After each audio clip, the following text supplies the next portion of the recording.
The arguments for capitalism are pretty straightforward. Forget scientific evidence. Just memorize the vague, baseless presuppositions considered to be so-called common sense and you'll be fine. And so, here are my top 10 favourite arguments defending capitalism. Number 10. Capitalism promotes innovation. A recent poll by Gallup found that only 13% of the 180 million employees in the 142 countries studied felt that they were engaged with the work they were doing. Psychological research suggests that when tasks demand basic thinking skills, financial incentives lead to poorer performance. More innovation occurs when people believe their activity has intrinsic value rather than merely being a means to make money. Greater autonomy for workers also helps to foster creativity, which is difficult if you're trying to arrange things so that profits flow up a hierarchy to a private owner. We are more than capable of providing basic education for everybody, but due to global economic inequality, this just doesn't happen. If capitalism promotes innovation, why are vast numbers of people being needlessly deprived of the means to innovate? Not only that, but education under capitalism typically involves destroying creative and critical thought and training people for the mindless obedience of the workplace. Innovation, my arse. Number 9. Free markets increase economic development. This is false. The IMF, World Bank and World Trade Organization shove free markets down the throats of developing nations, which are bad for their economies. Take Latin America and Sub-Saharan Africa, for example. From the 1980s onwards, following the neoliberal recipe, these regions had lower growth rates than they did in the 60s and 70s. Developed economies, such as Britain and the United States, actually implemented largely protectionist economic policies during their development, again running counter to neoliberal doctrine. Despite giving credit to the market, a lot of the technological advancements we enjoy today, such as the internet, actually originated in the state sector, not the so-called free market. Number 8. But aren't markets a rational means of organising economic life? About a third of the food produced in the world for human consumption every year, that's about 1.3 billion tonnes, gets lost or wasted. Meanwhile, starvation is rampant and the 100 richest people in the world have enough wealth to end global poverty 4 times over. It's also quite common for businesses to deliberately manufacture things so that they break down faster, which increases profits by generating more consumption. How stupid is that?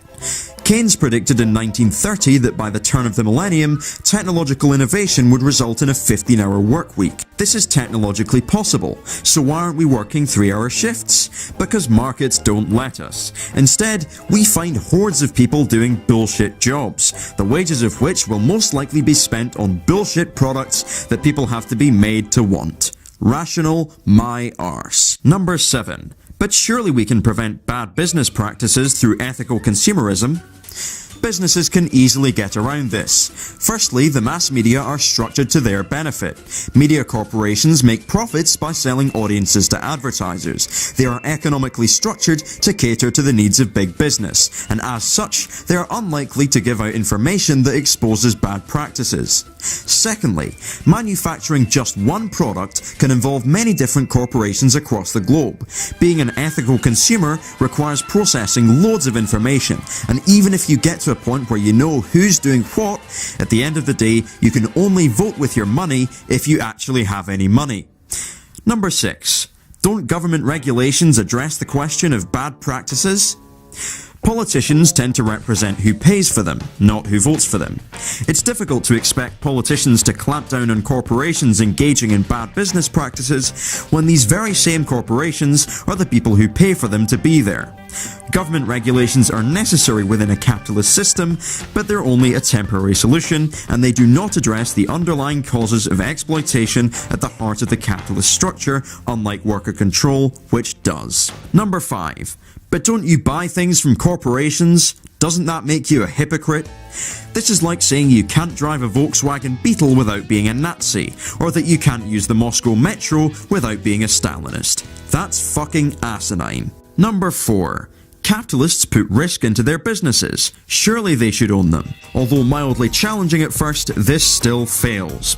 There's no doubt that the Nazis must have put a vast amount of effort into their actions when rising to power. There may have been economic risks for people setting up slave plantations. Does that justify Nazism or slavery? No. The fact that an authoritarian may take some degree of personal risk in order to exercise power over others does not justify their power. Number 3. But living standards improve overall, even for the poor. This is an old chestnut. There were improvements in living standards in slave societies. Living standards improved for the Germans under fascism. Living standards improved under Stalinism. Is that an argument for fascism or Stalinism or slavery? No. So it's not an argument for capitalism. If capitalism were the only form of organization that increased living standards, this might have some value, but this clearly isn't the case. For example, the worker cooperative sector in Argentina is continuing to expand, involving almost 20 million people. Number 2. But capitalism is a result of human nature.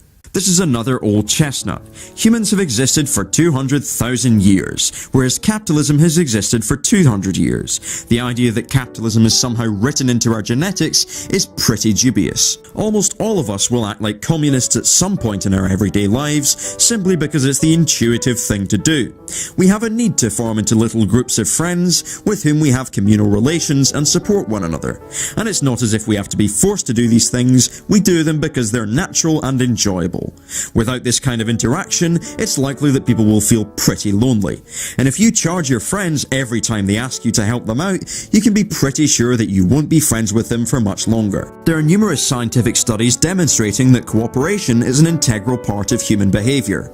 If competition is so natural, why is there any need to have an education system designed to forcefully nail so-called competitive values into the heads of young children with a natural sense of fairness and justice, and teach them to hate each other? Such irrational practices are often justified on the grounds that people will do bad things to you later, so we have to do bad things to you now.